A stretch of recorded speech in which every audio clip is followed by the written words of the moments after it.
Né? Vamos lá. Boa noite, nós vamos discutir hoje um pouco sobre avaliação pré-anestésica e eu gostaria que realmente algumas coisas fossem discutidas. Então, não há muito o que perguntar para vocês, porque isso já é muito da literatura, quais são os objetivos principais da avaliação pré-anestésica. Então, muito embora nós sejamos anestesistas e a gente goste de falar sobre anestesia, quando a gente está falando de avaliação pré-anestésica, certamente o objetivo principal é a redução da morbimortalidade ou da mortalidade, da morbidade cirúrgica. Porque a gente está anestesiando para um paciente que, na grande maioria das vezes, vai ser submetido a uma cirurgia. Mas existem dois outros itens que são importantes e que a gente não deve esquecer, que é a redução da ansiedade pré-operatória, que tem que ser um objetivo inerente da avaliação pré-anestésica, e muito embora aqui a nossa plateia seja constituída de médicos em especialização, então o custo do sistema de saúde não seja bem o foco de vocês, não tem solução.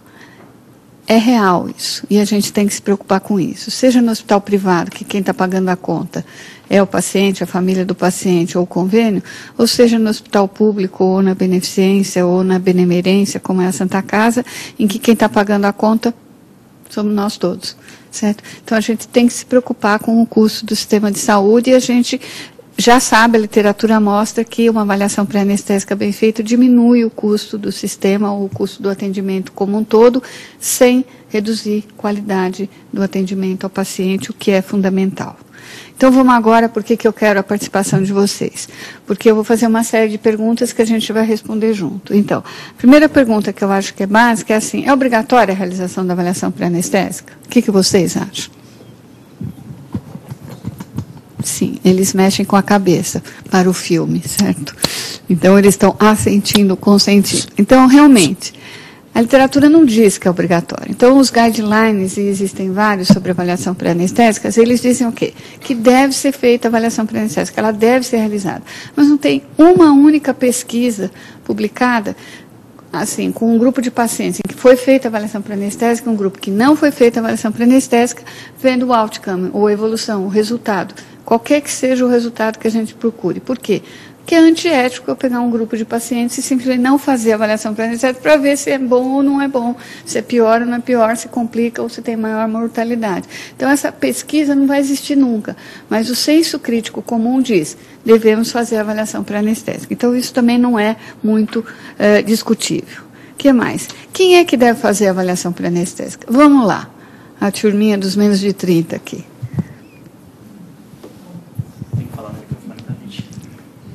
Isso. Podem falar no microfone. Eu falar bem muito alto, aí pode ser também. O que vocês acham? Quem é que tem que fazer a avaliação pré-anestésica? Quem deve aplicar a avaliação? Acho que é o anestesiologista. Isso. Mas eu Chega, acho que... só o anestesiologista, senão isso não acaba. O anestesiologista... Quem deve fazer é o anestesiologista. O ideal é que o anestesiologista que vai fazer a anestesia... Não, mas é um anestesiologista? Faça... É só isso que eu quero saber. É um anestesiologista? É um anestesiologista. Os outros dois também acham que sim. Você também acha que sim. Pronto. Então, o que a literatura mostra? Para nosso desconforto, vamos dizer assim, por exemplo, nos Estados Unidos existe uma coisa, né, uma entidade chamada enfermeira anestesista. A gente gosta, a gente não gosta, isso é real lá. E funciona muito bem. E elas são excelentes na avaliação pré-operatória para reduzir o preparo psicológico, para realizar, o preparo psicológico dos pacientes. Funciona perfeitamente bem. O que mais que a gente sabe? Que os clínicos, por que não? Os clínicos são excelentes para fazer avaliação clínica. E vamos combinar com a avaliação pré-anestésica, a gente vai ver isso mais para frente, tem uma parte clínica que é importante, é muito grande, certo? Só que, né, o que todas as sociedades falam, a americana, a canadense, a europeia, a nossa, é que pelo menos o anestesista deve concluir a avaliação pré-anestésica. Então, não dá para a gente dizer que só o anestesista pode fazer uma parte que ver a história clínica, ver o exame físico, avaliar o exame de laboratório. Por que o clínico, o cirurgião, qualquer médico, não pode ver isso? Pode ver. O problema é o foco de cada um. Então, eu sempre digo que se eu tivesse aqui, em vez dessa plateia de anestesistas, uma plateia que fosse de cirurgiões plásticos, por exemplo, na hora que eu entrei aqui, já um ia cutucar o outro e ia falar, tá vendo? Devia dar uma puxada, tá meio caída aqui, tá vendo? Tá com um bolso embaixo do olho, tinha que operar. Mas não é que eu estava entrando para ser analisada, é que no automático o plástico faz isso, não é isso? E a gente, no automático, não tem ninguém aqui para eu citar de exemplo, mas se tivesse aqui sentado o Mauro, da Santa Casa, o doutor Mauro, colega brilhante nosso, mas assim, vamos dizer que um pouco ligeiramente obeso, com um queixo assim, e assim, você olha para ele e fala o quê? Deus me livre de fazer anestesia geral para o Mauro. Não, mas eu não estou fazendo avaliação pré-anestésica, isso é reflexo da gente já, não é? A gente olha um paciente que tem um queixo assim, que tem esse doente aí, ou então aquele gordinho muito fofinho, bebê, a primeira coisa que você fala, ai meu Deus, essa criança não vai ter veia. Então, são coisas assim, então, quer dizer, na hora da avaliação pré-anestésica, uma grande parte, qualquer médico, por exemplo, pode fazer, ou uma enfermeira que seja especializada em anestesia pode fazer. Mas tem umas coisas que são focos nossos que a gente que tem que fazer. E a gente tem que finalizar sempre. Não é? Quem vai ver permeabilidade de vias aéreas? A gente. Isso é nosso talvez do endoscopista. Né? Mas se for um endoscopista treinado para isso, se ele for de gastro, ele nem olha isso. Então, qualquer um pode fazer, mas a gente tem a maior capacidade, maior expertise para isso. E quando deve ser realizada a avaliação pré-anestésica? O que vocês acham? Um dia, uma semana, um mês, 6 meses? Pode ser em qualquer época? O que vocês acham? Todo mundo para frente. Que assim eu fico, sabe, assim eu sou muito carente, então com todo mundo perto eu fico mais feliz. A turma do microfone. O que vocês acham? Vocês devem ter uma ideia. Uma semana antes ela falou, você... Outra uma semana. Qualquer coisa que você falar é válido, não tem importância. Dependendo dos medicamentos que o paciente faz uso, das comorbidades, vai precisar de pelo menos uma semana. Então, eu repetindo, dependendo das comorbidades dos medicamentos, pelo menos uma semana. 15 dias. Varia muito. Ele já... PT, PSDB, PMDB. O ala de cá acha que quanto tempo é legal para fazer a avaliação pré-anestésica antes da data da cirurgia? É que eles estão gravando por isso. Mas ninguém está vendo você, não tem importância. Pode falar qualquer coisa. Uma semana? Também depende muito da comorbidade mesmo do paciente. Né? Depende da comorbidade. Depende da comorbidade. Isso, depende da comorbidade, maravilhoso. Então, o que a literatura diz? Que muito próximo à data prevista para a cirurgia, quer dizer, alguns dias, qual que é o senão que a gente pode ter? Se o paciente tiver outras doenças concomitantes, e ele não estiver compensado, e ele precisar de um encaminhamento para avaliação clínica, a cirurgia já está suspensa ou postergada. E o vice-versa, muito tempo antes da cirurgia, muitos meses. Fato extremamente frequente em hospital público, ou, por exemplo, na nossa Santa Casa. Na nossa, não de todos. O estado clínico do paciente, que pode até estar compensado, na hora que eu fiz a avaliação pré-anestésica, pode descompensar. Então, doenças associadas podem descompensar, podem surgir novas doenças, e o relacionamento médico-paciente tão lindo, tão bonito, que vocês aprenderam na faculdade, vai embora.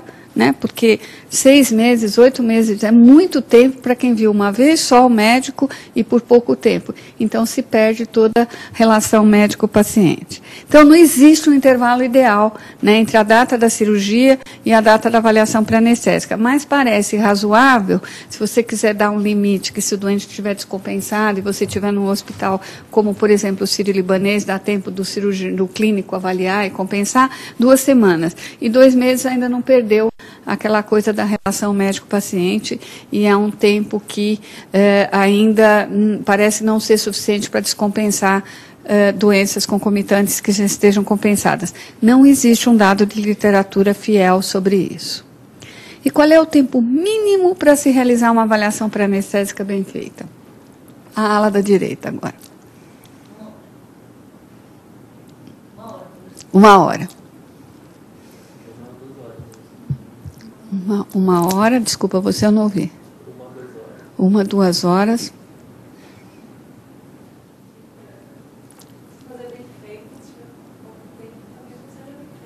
Então, o que significa isso para você? Você demora 1 hora? Ah, tá bom. Você. Menos, vai, na média, senão a gente não sai daqui hoje. Vamos tudo dormir aqui. 1h30. 30, 40 minutos. 20 minutos. 1 hora. 30 minutos. 30 minutos. Meia hora. 15 minutos. Então, o que é que a gente tem de dado de literatura? Olha, esse autor, que é o Michael Rosen, ele falou isso em 1994, quer dizer, 20 anos atrás, que é muito difícil realizar uma avaliação pré-anestésica adequada em 5 a 20 minutos. E a gente vai ver bem aqui que é muito difícil. Então, quer dizer, os 20 minutos eu sei, se a gente for, vocês ainda não fazem SUS, né, não trabalham com o SUS porque ainda estão na especialização. Mas a consulta do SUS padrão é 20 minutos, ou 15 minutos. E é uma coisa não suficiente, certamente, para fazer uma avaliação pré-anestésica bem feita. 1h30, quem quer demorar de 1 a 2 horas, 1h30, o doente dorme e eu durmo, se for uma consulta de 2 horas. Só psiquiatra que demora 2 horas, porque o paciente fica falando, mas acho que tem psiquiatra que dorme também. E quais são os itens principais da avaliação pré-anestésica? Isso daí vocês sabem, né? Não preciso perguntar. Então, é a identificação, história clínica, exame físico, exames pré-operatórios, relatórios de consulta em clínicas especializadas, classificação do risco, e nem pus aqui, mas seria também a medicação pré-anestésica quando se fizer necessário, consentimento, etc. Mas tudo começa com a identificação. Então, quando a gente está falando de identificação, então prestem atenção. Não é eu chegar e olhar na fichinha antes e falar assim, o Luiz. Então, seu Luiz, senhor, Luiz, então, vamos lá. Então, o senhor vai ser operado de quê, não sei o quê. Eu nem chego e falo, olha, eu sou a Lígia, eu sou anestesista. Então, cadê a relação médico-paciente? Já não tem relação nenhuma. E daí eu fico na expectativa que no fim de uma consulta, que eu vou fazer 1 milhão de perguntas, querer que ele responda rápido, porque eu estou pensando nos 20 minutos que alguém falar. Então, precisa ser tudo muito rápido. Que ele se exponha, se abra e conte os medos que ele tem da anestesia, as angústias, que exista de fato aquilo que vocês aprenderam na faculdade chamado relação médico-paciente. Não vai ter. Certo? Então, a gente começa do começo. Eu passei essa situação, me lembro bem, um dia eu levei minha filha ao médico e era um baita de um cara assim, importantíssimo, professor titular, etc. Entrei na sala dele, bom dia, bom dia. Mãe, põe sua filha sentada aí. Mãe, então sua filha, mãe é sua filha, mãe é sua filha, mãe é sua filha. Passei metade da consulta com aquela mãe nos meus ouvidos. Nunca mais voltei no consultório dele. Eu me sentia assim tão desrespeitada. Eu era mãe, eu não tinha nome, nem sobrenome, muito menos a minha filha. E muito menos ele se identificou para mim. Então, vocês querem começar uma consulta em que vocês vão ter um paciente menos desconfortável, um pouco mais à vontade com vocês, é a única vez que talvez vocês vejam ele. Então, tratem de igual para igual e é ouvir e falar, o que é difícil às vezes no tempo curto, mas a gente tem que tentar fazer. Então, a história clínica, eu não tenho como contar novidades para vocês, que a gente vai fazer uma anamnese quando tiver que fazer, aí é muito variável. Se o paciente da gente vem de um cirurgião geral, ou de um cirurgião vascular, de um cirurgião cardíaco, ele tem uma avaliação muito bem feita já. Uma anamnese, uma história, tudo certinho. Se ele vem sem nenhum demérito, vejam bem, isso está sendo gravado, do otorrino, do oftalmo, do plástico, do ortopedista, eles focam no órgão-alvo deles. Então, ele tem um membro inferior com uma fratura XYZ, e a história está lá. Fraturou não sei aonde, não sei quando, a fratura é XYZ. Diminuição da acuidade visual no olho esquerdo, ponto. E o resto? Não tem resto. Eles focam só naquilo. Aí cabe a vocês fazerem o resto da história. Quando é o cirurgião geral, então já vem o resto. Então diminui essa história que vocês têm que tirar, que seria a avaliação dos diversos sistemas, órgãos e avaliar fator de risco, porque o cirurgião já fez. Mas muitas vezes não tem nada, a gente tem que fazer, certo? Tem que ver também se, como já foi comentado aqui, se o paciente faz uso de medicamentos, que medicamentos, e aí mantém medicamento, não mantém medicamento, mantém o medicamento até a véspera, mantém até o dia da cirurgia, depende do medicamento. Uso de fitoterápicos, suplementos vitamínicos e drogas ilícitas. Capítulo à parte. Então, o que a literatura mostra com relação aos fitoterápicos? Cada vez mais pacientes, aliás, mais pessoas no mundo fazem uso de fitoterápicos. E, o que é mais importante, eles não informam aos médicos. Por quê? Porque eles consideram os mesmos, não é remédio, né? Então, é uma substância, vamos dizer assim, inócua, segura. Porque eles acreditam que os médicos não vão respeitá-los e não vão acreditar no valor dos fitoterápicos. E porque se o médico acreditar, ele pode suspender a cirurgia ou postergar. Então, eles só negam a informação. E isso é um fato. Vocês veem que esse artigo é de 1997, já em 97 isso acontecia e continua acontecendo até hoje. E vocês descobrem na recuperação pós-anestésica. Se vocês fizerem, a gente fez um trabalho na Santa Casa com isso. Não. Na recuperação pós-anestésica, os mesmos pacientes que falaram não, você chegava lá, então pois é. Mas eu perguntei para o senhor, mas aí então... Então, é complicado, a gente tem que insistir com os pacientes para ter uma coisa que a gente possa acreditar. E por que é importante saber? Porque alguns fitoterápicos podem ter interação com o ato anestésico. Por exemplo, a efedra pode ter interação com o antidepressivo aumentando a pressão arterial, com o vasopressor aumentando a pressão arterial. Outros que são muito mais frequentes de uso aqui no Brasil, alho, ginseng, ginkgo biloba, ginger, vitamina E, está na modíssima, é da hora o pessoal de mais de 60 fazer uso, né, porque diz que dá um up assim nos pacientes, e eles vêm tudo tomando isso, e eles não contam para a gente. E qual que é o problema? O problema é que pode aumentar o sangramento nos pacientes com anticoagulantes. E a erva de São João não tão usada, que pode prolongar os efeitos da anestesia.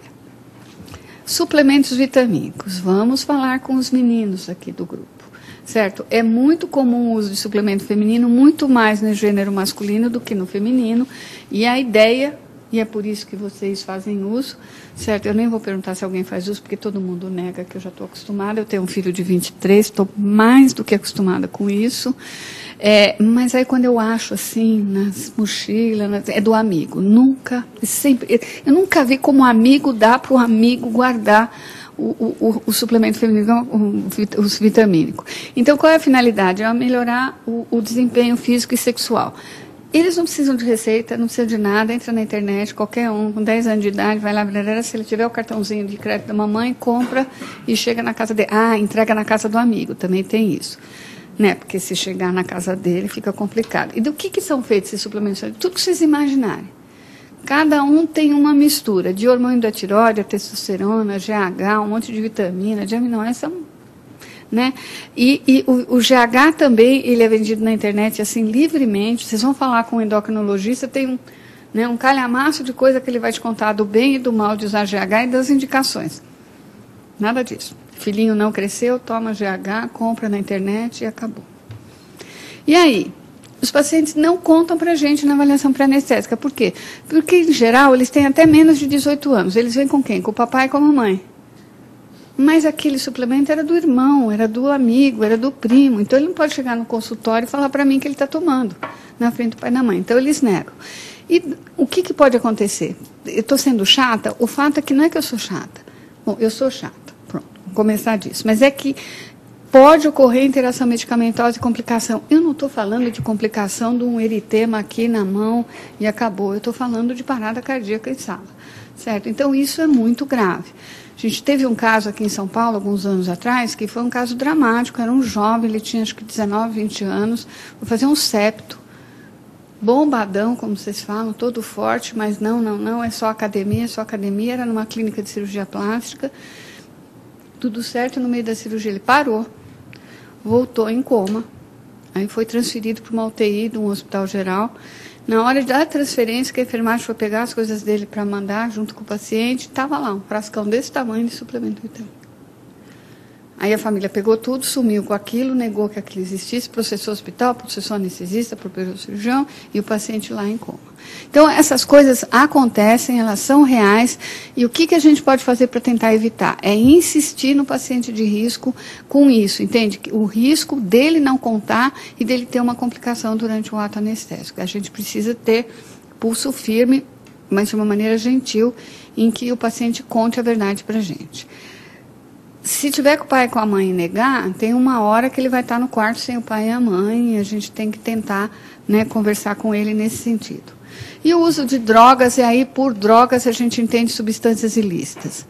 As mais frequentemente, né, utilizadas pelo povo em geral, não exatamente pelo paciente, são a cetamina, o gama-hidroxibutirato, o êxtase, o flunitrazepam, crack, heroína, a própria cocaína, né? Aí, inalantes, do jeito que vocês quiserem, cola, gás de isqueiro, propano, gasolina, extintor de incêndio, óxido nitroso, solventes. E como é que elas se dividem na população? Então, a turminha das raves, das danceterias, que começa com 13 anos, você vê, mal entrou na puberdade, vamos dizer assim, se bem que agora com 11 anos já está começando, certo? De classe média alta, né, usa o que os autores chamam de club drugs, que é o flunitrazepam, que é o Boa Noite Cinderela. Certo? Que a gente usava em anestesia há 30 anos atrás, parou de usar porque não havia ser humano, homem, forte, rígido, que não capotasse com uma ampola de flunitrazepam, por isso que saiu do mercado, e não acordava mais. E dá uma amnésia completa, por isso que é a Boa Noite Cinderela, certo? O êxtase, a cetamina e o GHB. Então, essa turma que vai na rave, que toma lá o uísque, mais isso, mais aquilo, estou falando do uísque, mas nem sei se é uísque, gente, é o que vocês tomam, tequila, sei lá, vodka, e aí começa a usar o comprimidinho, certo? Então, em geral é comprimido, cápsula, em pó. A primeira vez é porque os amigos, a turma, não sei o quê, e daí, junto com o álcool, dá no que dá. Além de dar na dependência, dá o que vocês encontram no plantão do pronto-socorro, não é?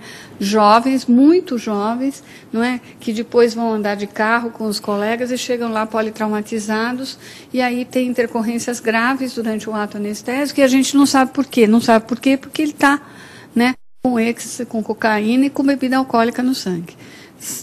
É uma mistura que é muitas vezes letal e a gente aí não tem o que fazer. E nem percam muito tempo de perguntar para o paciente se é que ele está consciente no pronto-socorro, porque ele vai negar. O que é uma judiação da gente ver gente tão jovem fazendo isso, uso disso. E aí tem os inalatórios, como eu já comentei, colas, fluido de isqueiro, propano, gasolina, extintor de incêndio, tudo que é spray, tinta e spray para cabelo, spray analgésico, spray para asma, removedor de esmalte, solvente de tinta, e está tendo um aumento do índice de dependência por conta disso. E é, obviamente, muito mais barato do que o êxtase, do que, né, o flunitrazepam, etc. Entre os adolescentes, os inalantes são usados com mais frequência que a cocaína, porque mais barato do que a cocaína. E aí é a classe média baixa, classe baixa, mas menos frequentemente que a maconha e o álcool. O crack pode ser incluído nesse grupo, porque é bem barato, certo? E é mais barato que as club drugs, e é usado pelo mesmo grupo. E o crack mata. Isso a gente também já sabe. E o álcool? Por que o álcool é importante para nós? Porque a dependência ao álcool atinge 10% da nossa população adulta. E o maior número de dependentes está entre os 18 e 24 anos, mais homens do que mulheres. Ou seja, vocês, quando vão fazer a avaliação pré-anestésica, vocês têm que prestar muita atenção nesse grupo, por causa das drogas e por causa da potencial dependência ao álcool. O uso do álcool é um dos maiores estímulos para o uso da cocaína. Vocês vão ver que tem muita gente, e vocês devem conhecer muitas pessoas, que fazem o uso, entre aspas, recreacional do álcool e recreacional da cocaína, sexta-feira à noite. E os velhos da minha geração, da maconha. É o baseado da sexta-feira e do sábado. E faz isso há 30 anos. Ainda a maconha há 30 anos, talvez não tenha maiores consequências, mas a cocaína vai, né, aumentando a dependência, e aí a pessoa acaba em situações que vocês já conhecem. E o que a gente tem que saber quando está fazendo a avaliação pré-anestésica? Que a recusa é um fator fundamental na doença de abuso de droga. O paciente não conta voluntariamente quando você pergunta se faz uso. Ah, claro, doutor, imagina, normal, é isso mesmo. É difícil. É mais frequente na pessoa de mais de 50 que faz uso do baseado. Porque ele considera isso normal, já faz parte da vida dele há 20, 30 anos, e aí não teve nada de errado até agora, ele fuma com a turminha dele, então ele até conta, mas o resto da população não conta. Então, tem que saber como conversar com o paciente. E o diapositivo que eu vou mostrar a seguir, ele foi tirado de um artigo de uma revista de psiquiatria e ele é real. Então, tudo depende de como a gente conversa com o paciente. Então, aqui é como foi conversado com o paciente. O doutor pergunta, o senhor teve alguma vez problemas com álcool? E o paciente diz, não. Aí o médico continua. E com drogas, o senhor já teve algum problema? E o paciente, não. Aí o doutor vira, tá bom, então vamos tocar, né? Vamos em frente. Aí ele pega o prontuário do paciente, aí ele vê. E lê no prontuário, então ele fala, eu li no seu prontuário que o senhor já fumou maconha. E eu acho que eu lhe perguntei e o senhor disse que nunca teve problema com drogas. E o paciente responde, é verdade, o problema é com a minha mulher, para mim está tudo bem. Então, né, isso chega a ser hilário, mas é que tudo depende de como a gente pergunta. E é a mesma coisa perguntar assim, o senhor bebe? Bebo. Bebe fim de semana? Bebo. Vocês bebem fim de semana? Bebe? Não bebe nada no fim de semana? Nenhuma cerveja? Pelo amor de Deus, tem alguém aqui que não bebe nada e absteme completamente? Na geração de vocês, pouco provável. E quando que bebe mais? Fim de semana. Por que bebe mais fim de semana? Porque quando não está de plantão é quando pode se divertir um pouco. Então precisa ver como é que faz a pergunta para ter uma resposta que você possa considerar como sendo uma situação que merece uma consideração diferente durante o ato anestésico. Outra coisa que é importante quando vocês vão fazer a avaliação pré-anestésica é que, na minha época, da idade de vocês, a gente vai dizer que faz mais de 5 anos, assim, mais ou menos, então o paciente que era suspeito de adição ou adicto era um paciente assim, emagrecido, sujo, mal vestido, com picada de agulha, transtorno de humor, inquieto, agitado, com bafo de bebida, né? Então, meio assim, já sei, é aquele, é ele, já fazia o diagnóstico, não nem conversar. E hoje quem que é? O suspeito de droga e adição pode ser uma jovem, 16 anos, classe alta, bolsinha Louis Vuitton, ou um executivo bem-sucedido, todo mundo bem vestido, articulado e tranquilo. Você não vai, né, fazer diagnóstico assim, olhar e falar, esse deve ser. E é aí que a gente come bola. E é aí que a gente não sabe, só vai saber no ato anestésico. Quando a gente tem uma complicação grave, aí vai tentar investigar com a família, com os amigos, tal, e aí descobre. Continuando a nossa história clínica, outro fato importante são os antecedentes de reação alérgica a fármacos, atopia, reação aos derivados do látex. Fármacos, é tudo muito simples. Se o paciente tem uma reação, né, por exemplo, ele toma Novalgina e ele faz reação cutânea, ou ele tem crise asmática, ou ele passa mal, sabe referir, só precisa ser perguntado. A gente não esquece daquilo que faz mal para a gente. E o paciente, seja ele de um nível primário, secundário, superior, ele sabe contar. A gente tem que saber perguntar. Se a gente não perguntar, ele não vai informar espontaneamente, muitas vezes, principalmente se não é grave o quadro dele. E os derivados do látex, a gente tem que atentar para aqueles pacientes que podem ser grupo de risco, tipo os profissionais da área de saúde, quer dizer, todos nós que estamos aqui, enfermeiras, ginecologista, o pessoal da área da limpeza do hospital que usa luvas de má qualidade, lembrar que as luvas são o principal fator de sensibilização, crianças com meningomielocele ou com sondagens repetidas, mesmo pacientes adultos com sondagens repetidas, e os trabalhadores que lidam com derivados do látex. Desde o colega lá da seringueira, que fica colhendo, né, o látex, até a cabeleireira, que usa a luva todo dia para fazer as tinturas e outras coisas, e usam luvas de má qualidade. Quanto maior quanto pior a qualidade, mais chance de sensibilização, porque tem mais proteína, e é a proteína que faz a sensibilização. E o pessoal da indústria alimentar, que eles são obrigados a usar luva. Nos Estados Unidos, a incidência foi tão grande, ou é tão grande ainda, que eles começaram a proibir o uso de luva de látex no pessoal que trabalha com alimentos e usar outros tipos de luva para diminuir a sensibilização aos derivados do látex. E antecedentes anestésicos cirúrgicos, tem que perguntar. E o paciente sabe. Ele sabe que ele teve uma parada cardíaca de uma outra vez. Ele sabe que ele acordou com uma dor na costela do lado esquerdo terrível, que ninguém sabia o que era, e aí a enfermeira contou para ele que ele tinha tido uma parada e foi reanimado. Ele pode não saber contar para a gente o que foi que aconteceu, o que foi que causou. Quando que ele sabe? Quando a gente escreve um relatório e dá na mão dele antes da alta para ele poder guardar com ele. Caso contrário, ele só sabe contar que ele teve uma complicação. Mas se a gente perguntar, o paciente sempre sabe referir isso, porque é muito marcante, né? Exame físico. É um exame físico normal, como qualquer exame físico de paciente qualquer que a gente deve fazer, mas o que a gente tem que atentar, que é nossa prioridade, são as vias aéreas. Por que são as vias aéreas? Então, só para lembrar aquilo que vocês já sabem, né, problemas de não ventilação, não intubação. Então, problemas de falta de permeabilidade de vias aéreas no momento da intubação são a maior causa de maior mortalidade em anestesia geral. Então, esse tem que ser necessariamente o foco de todo anestesista quando vai fazer o exame físico.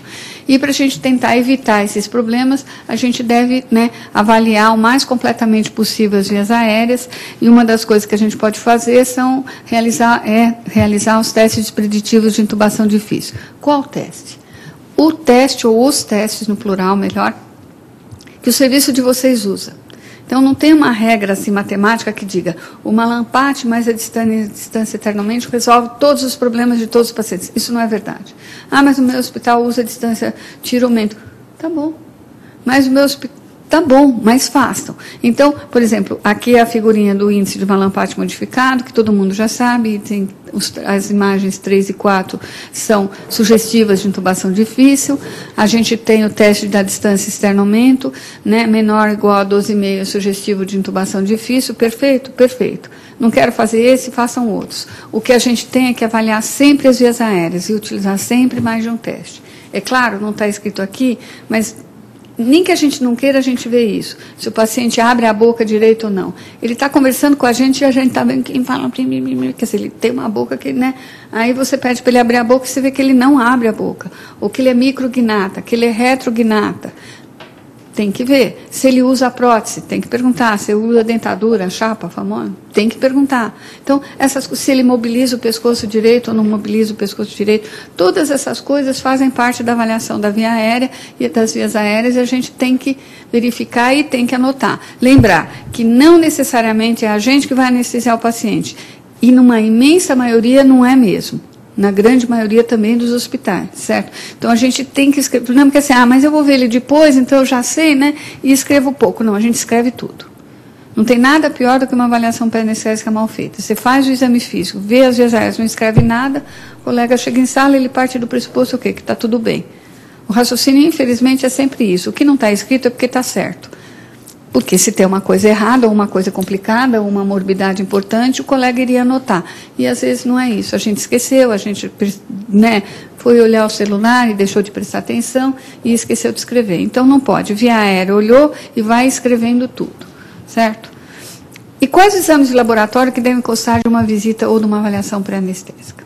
Então, vou fazer uma suposição aqui. Deixa eu ver se eu estou... Imagino eu que tenha bastante tempo para fazer isso. A gente vai anestesiar um paciente do gênero masculino, asa 1, que estava jogando futebol e teve uma lesão lá do cruzado.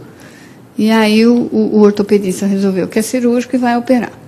Então, ele é homem, estou pondo homem para não dizer que é mulher, e mulher menstrua, e a coitada menstrua muito, então, quem sabe ela é anêmica, porque eu não sei como a gente não morre de anemia, as mulheres, porque a gente sangra tanto todos os meses, que é uma tragédia. Então, vamos botar um homem, que é para a gente já não ter esse viés. Então, o que vocês acham que a gente tem que pedir para um paciente asa 1 do gênero masculino jovem?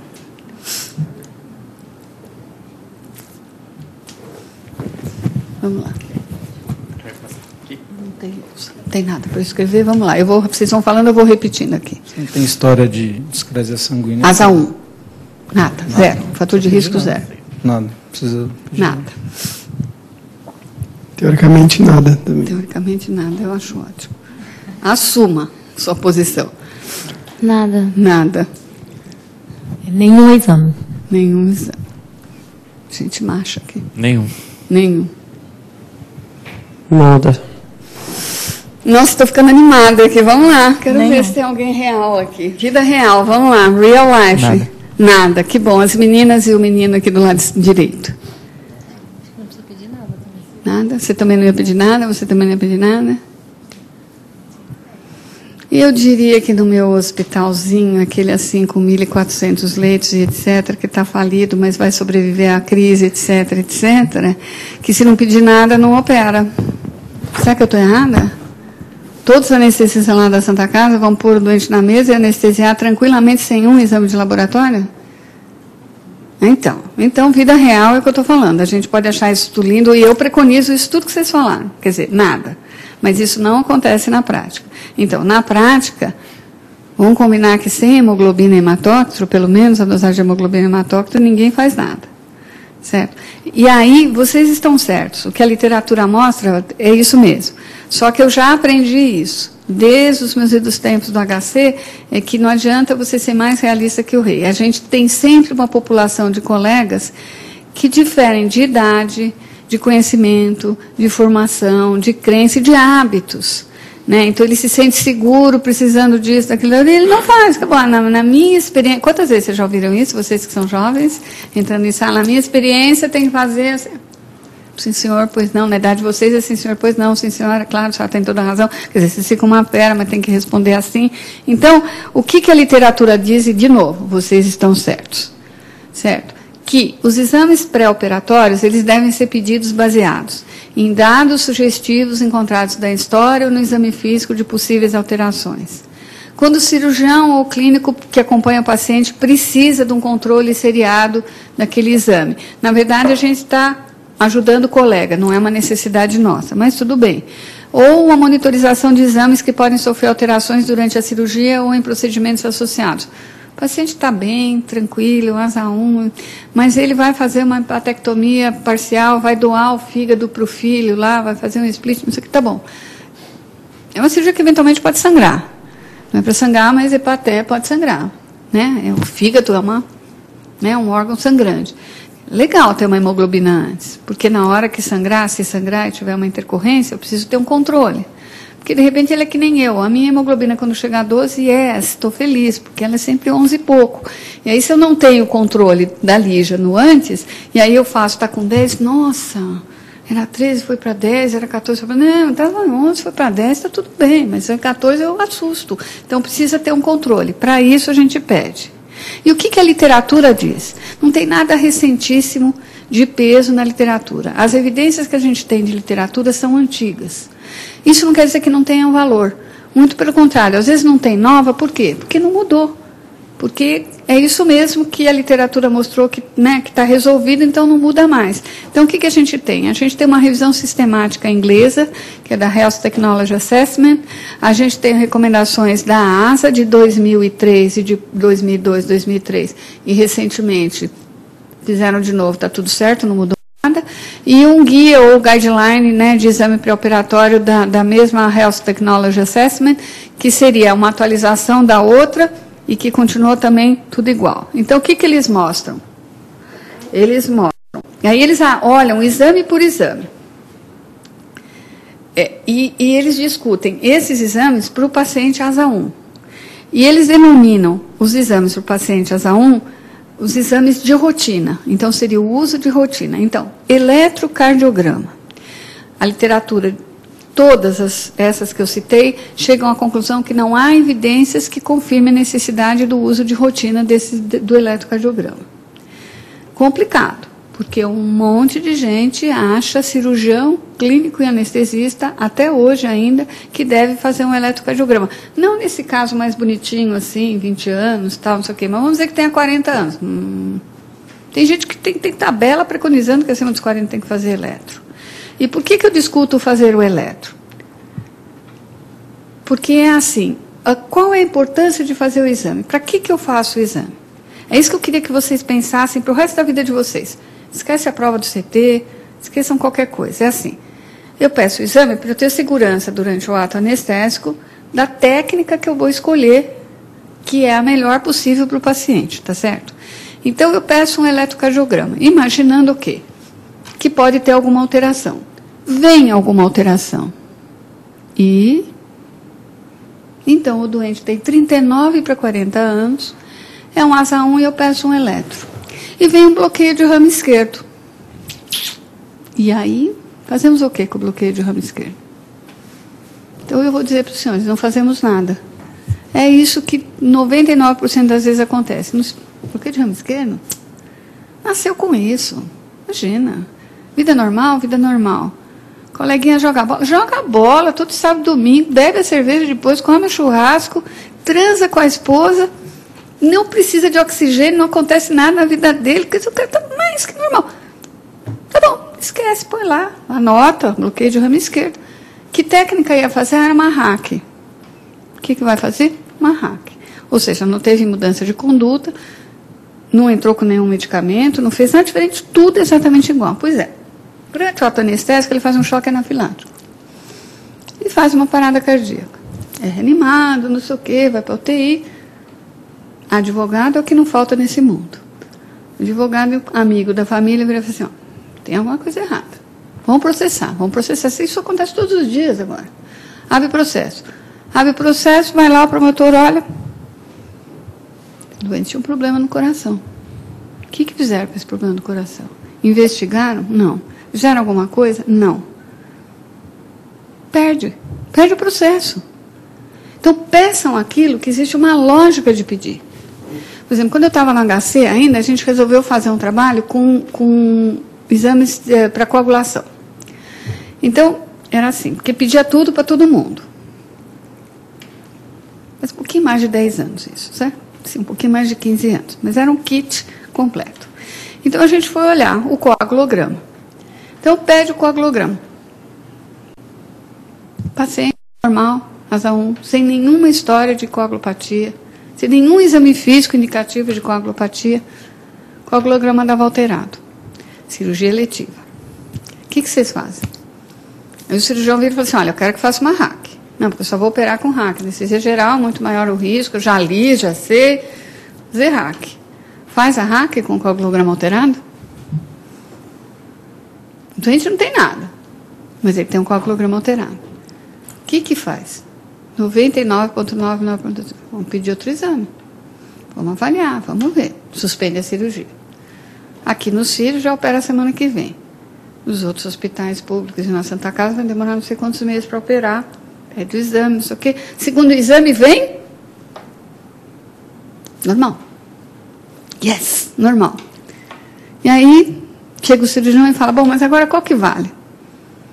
O primeiro que estava alterado ou o segundo que está normal? E agora, faz a RAC ou não faz a RAC? Qual que é o válido? Conclusão. Faz um terceiro, vamos para o desempate.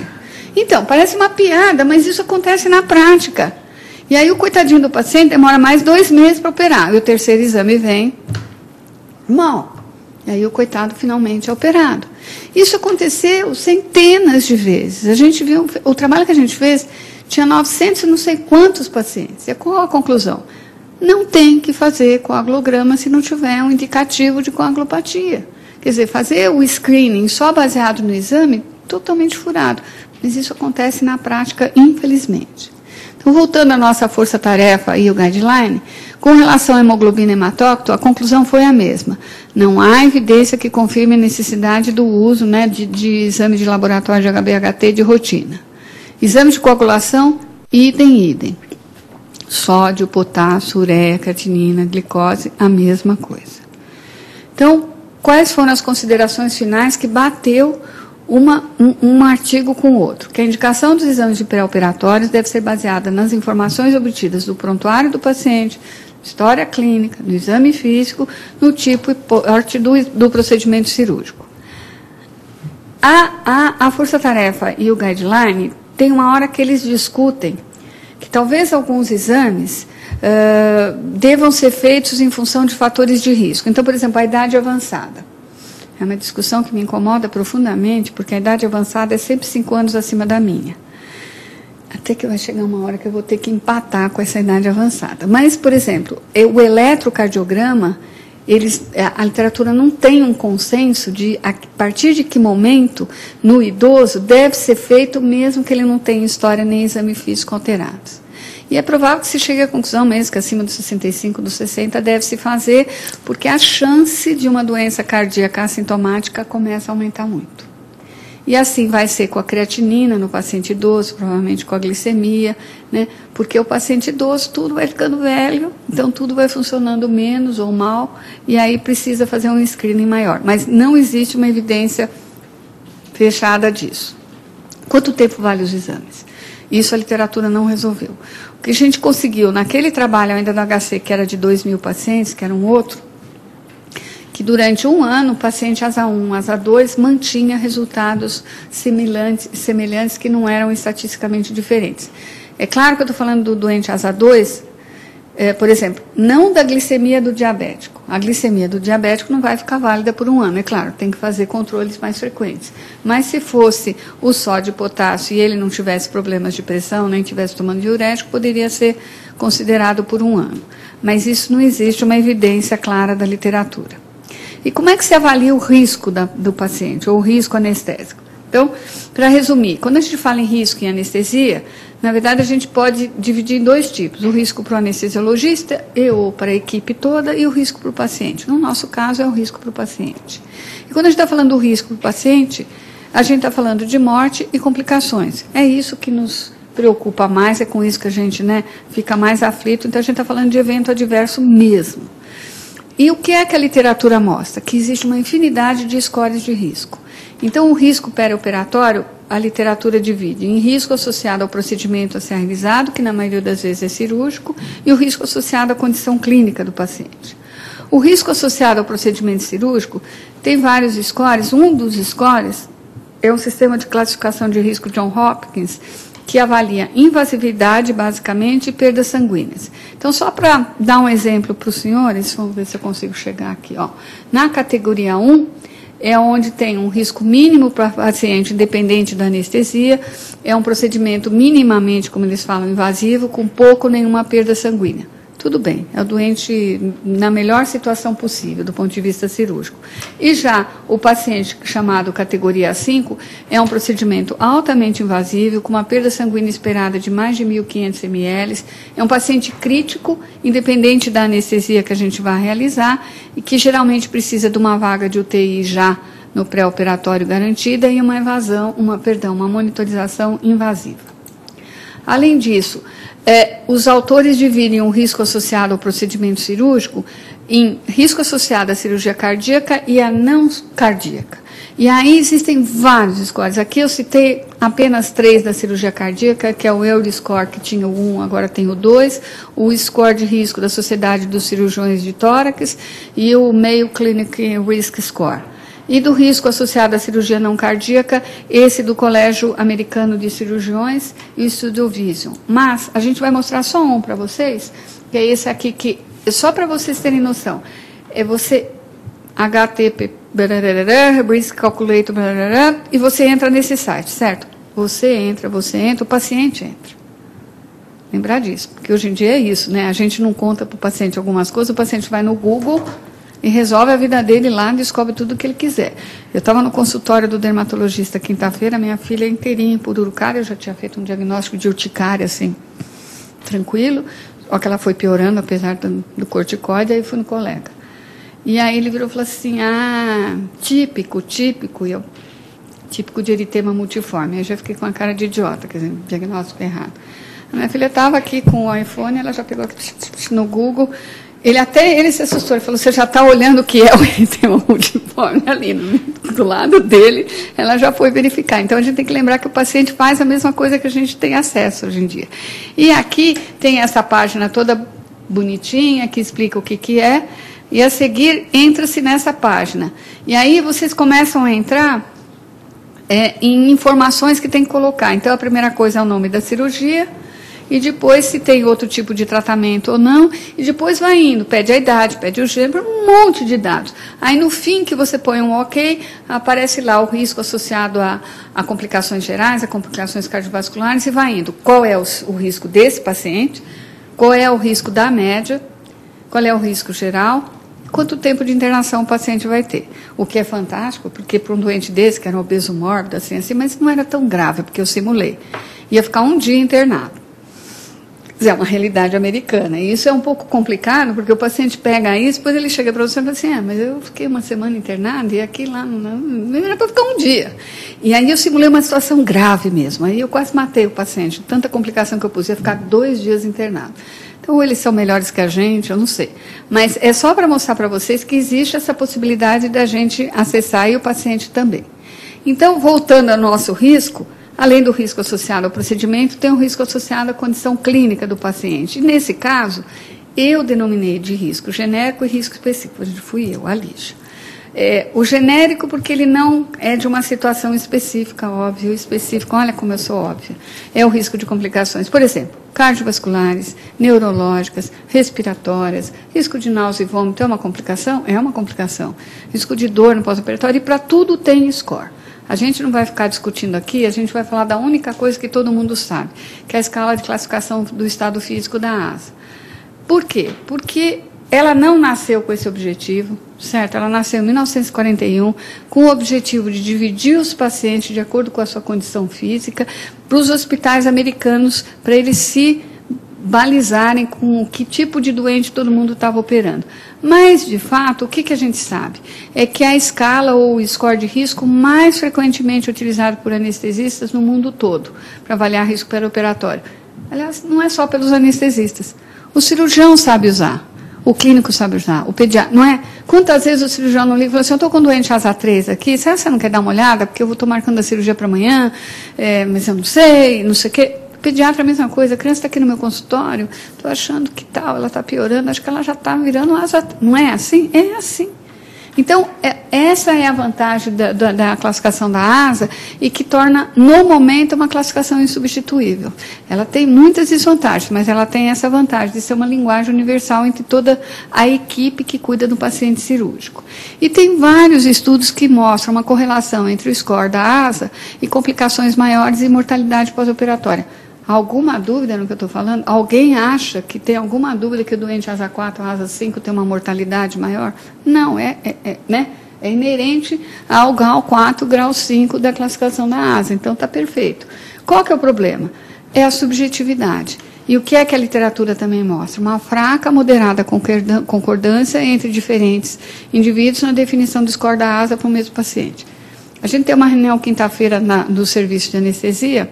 Todo começo de ano, discute o caso do zero, os casos clínicos. E toda vez a gente começava discutindo a classificação da ASA do paciente. Eles colocavam lá o caso e aí começava.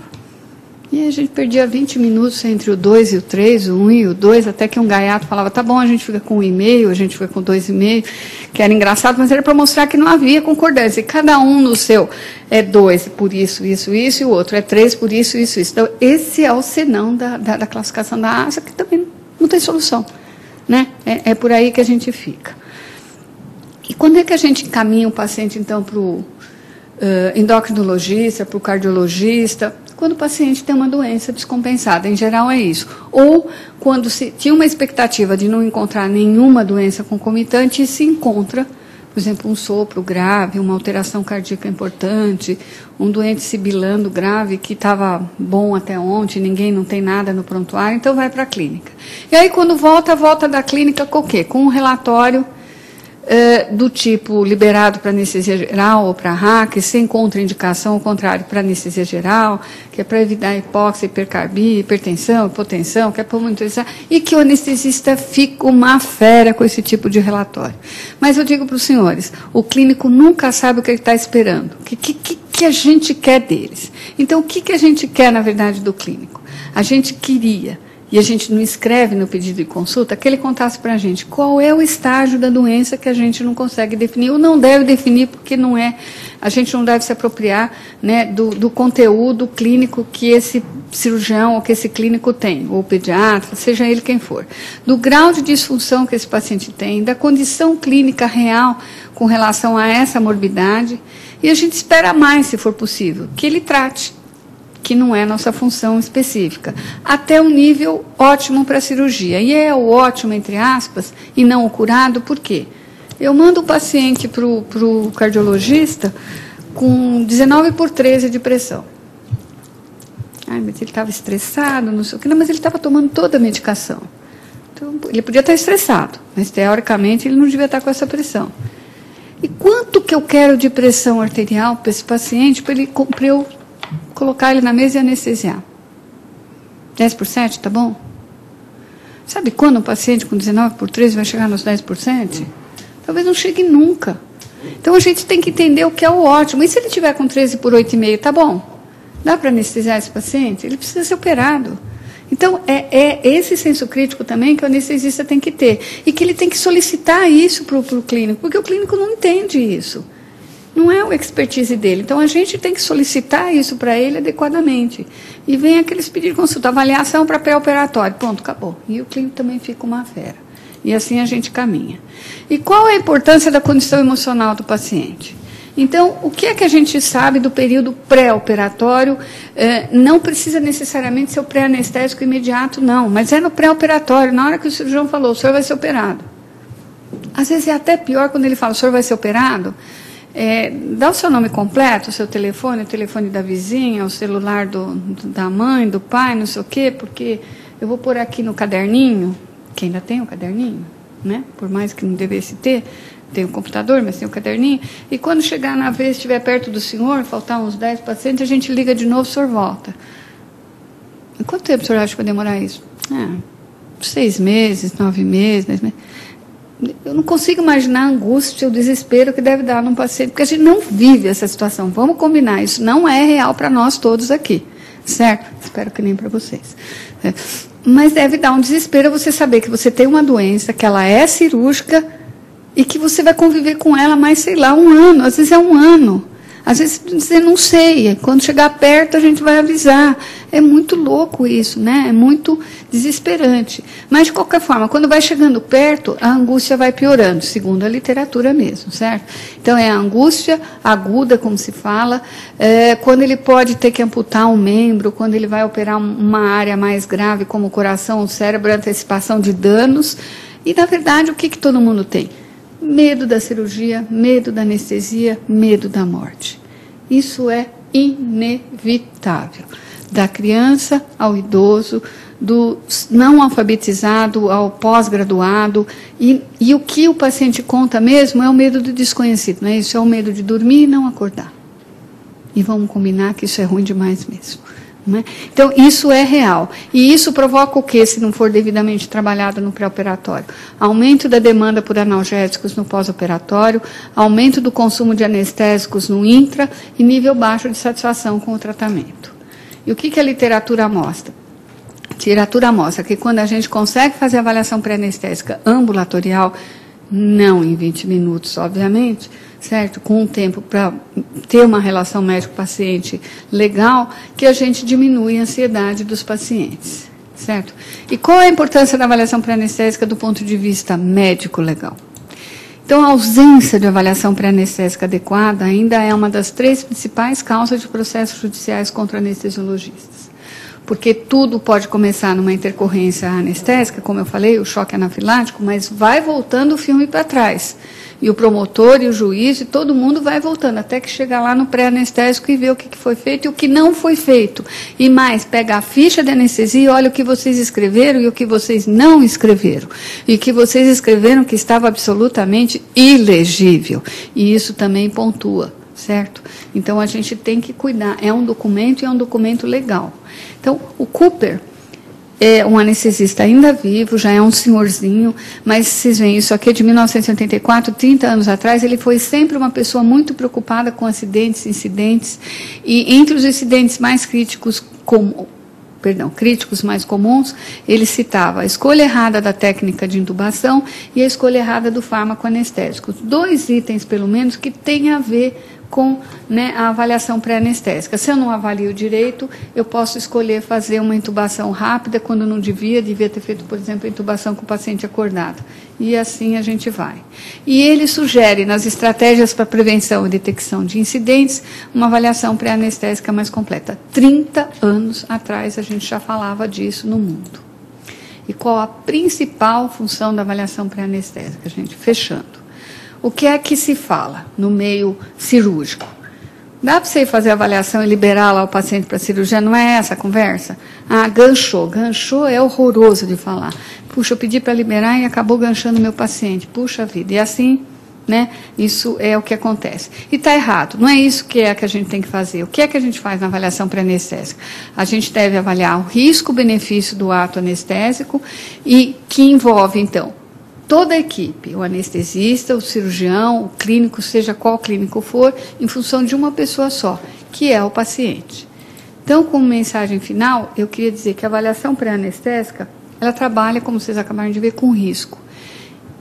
E o que é básico é o seguinte: todo paciente anestesiado é um paciente sob risco. Não tem zero risco, não existe isso, certo? Então, a nossa função na avaliação pré-anestésica é, depois de realizar toda uma avaliação bem feita, ver naqueles pacientes que precisam, né, a adoção de medidas de proteção e mitigação dos eventos adversos possíveis.